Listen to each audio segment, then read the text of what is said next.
consistent. You know what I'm saying? Every night we've been knowing what we're gonna get from him, and it's a cool way to play too, because he ain't forcing nothing. You know, it's all coming within the way we play, and that's a good thing. When you look at this young team like Houston is battling and trying to young guy trying to search himself, what do you feel like as a better you guys did towards the end of the way? Just tightened up a little bit, got stops, executed. You know, when I watch games night in and night out, you just know at a certain point, for the most part, teams have been in those situations before. We know what we're trying to get every possession down. You know, you're still going to win some, lose some, but that's, you know, the growing pains that the young teams sort of go through is just trying to figure out, you know, who they want to have the ball, where they want to have it. So. Chris, what have you seen from Mikal in the short ball? It seems like he's been a lot more of a weapon as a screener early on this season. Just our communication.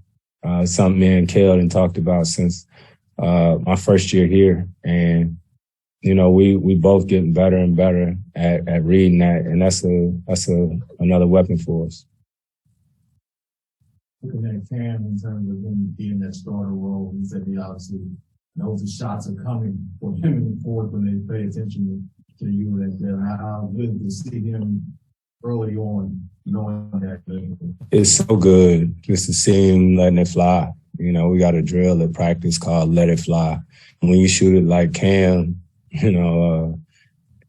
a miss when I kick it to him when he shoot it, that's great for us, you know, not just in that game, but consistently all season long. Chris, you understand the geometry of the floor so well. So when you have a guy like Jock who's just always sprinting up and down, how much does that help open things up? It's so valuable. The energy, the pace that he plays with, he gives himself up so much. There's so many plays that Jock, DA, Biz, a lot of the open threes we get is because of their selflessness in the way that they roll and the way that they run the floor. You know, Chris, a lot of these young kids are coming to watch and get them with that draw through with the foul and the Why these kids ain't learned yet? The one kid, Jabari, that we was talking about it, and I think Easton, that's the one that played at LSU. You know, I was saying they come out of college, they wasn't watching NBA games. You know what I mean? They was only watching the national TV games, so after a game or two, they'll figure it out. One question about last week, Mitchell and Jackson, the group that you and LeBron and several others, doing together. What exactly about that brand makes it so special that you're looking to keep that going? It's a legendary brand. Some of the guys in my locker room probably don't remember the throwback era, and all that stuff. But truth be told, it's more about Ruben, you know what I mean, Mike, and, just his willingness to get us involved. It's something that we done talked about for a while in this league, and to shoot it to you straight.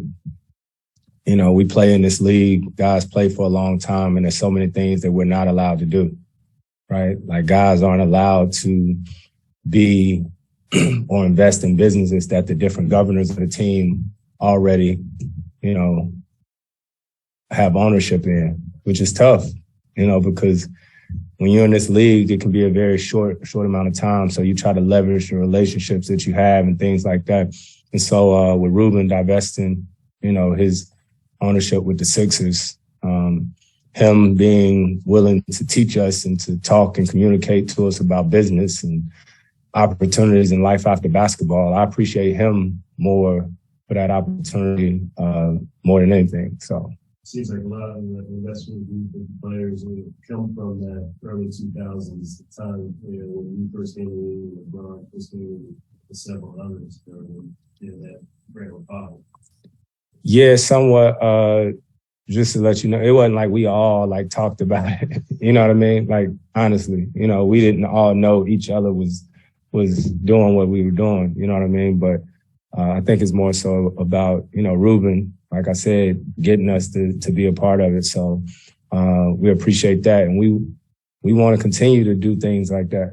You know what I mean? Because this game has had an opportunity to grow tremendously since my rookie year. And now guys want to be a part of the business of the game. You know, so I think that's the next thing the union and the league got to figure out, is to not just allow us to be a part of the business when we're done playing. You know what I mean? Our leverage is right now as active players, you know, so that's something we're going to continue to try to have conversations about and fight for, because we got a lot of smart players in this league who want to be involved in business. And the different governors of the league, they got 1,000 other businesses. You know what I mean? It's not like they just own the team. So guys want to share in that. Chris, in your time in the league, have you seen some progress there at least, but not enough? Yeah, not enough. And Adam know. I mean, I called him maybe 10 years ago about that, back when I was with the Clippers, you know, just trying to figure out a way that we can continue to grow in the business of the game, right? Don't get me wrong. We're grateful and excited. We've all been a part of, you know, the contracts and what they are now, but it's bigger than that. It's life after basketball and making sure that guys can be a part of the big business. To the point where when a player is an investor, it's not even a story anymore. It's just players are known as investors at that point. Yeah, it's deep, man. It's a lot of stuff, you know, where they start, you know, you talk about circumvention of the cap, all this stuff, but we gotta figure out a way. Just gotta figure out a way. What was your favorite throwback jersey? My favorite throwback jersey? Yeah. Oh man, that's tough. The Alex English Denver Nuggets was cold. I used to have the AI Philly, number 3. Used to have the Randall Cunningham. I could do this all day, man. Yeah, man. Man. All right. Appreciate it.